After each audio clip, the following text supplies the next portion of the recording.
Hello, my name is Brian Beaulieu. Thanks for joining me for this edition of Trends Talk. I'm the CEO and Chief Economist for ITR Economics, and we're going to spend a few minutes chatting about this tight labor market. We have a whole webinar coming up on this December 16th, 2:30 p.m. Eastern Time. It's going to last 60 minutes, and we're going to delve much deeper into this topic. But a few things have struck us already as we're doing the research, getting ready for presenting you with some forecasts and analysis. One of which is, we hear, and you probably have also, that it seems to be the older group of people, 64 and older, 65 and older, that have opted out of the workforce because of the pandemic.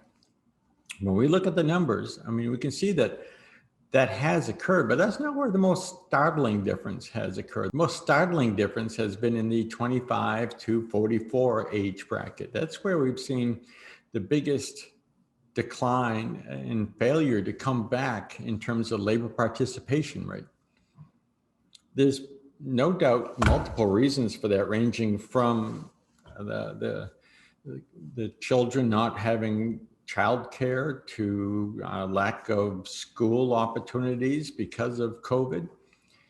But it could also be that as a result of COVID, families have decided that they can rearrange their priorities, their expenses, and it's entirely possible that one out of the two parental units have decided to stay home with child or children, and they're going to live off one income as opposed to having the dual income. We'll have to get a little bit more beyond the worst of COVID to know how enduring that is. But some schools have opened up, daycares have opened up, and the numbers stay very low. And the economic implications of that are tremendous, because those are prime work years. And in that latter group, into your 40s, those are very significant earning years also. And if people are really downshifting into one income status, that has implications for retail sales, how fast the economy is going to grow, et cetera. We've got to be careful about government policies that encourage this sort of behavior. It may be the great American dream. I'm not saying that it isn't. It's just it can have unintended consequences on overall economic growth.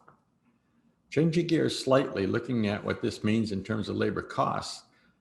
We've seen a lot of labor costs shoot up because of the scarcity of labor. It's impacted some segments a lot more than others, like healthcare. We've seen a big jump that has yet to occur in some other sectors. Interestingly enough, the CPI follows after the overall cost index for labor, people. It leads by 11 months versus the cost of people.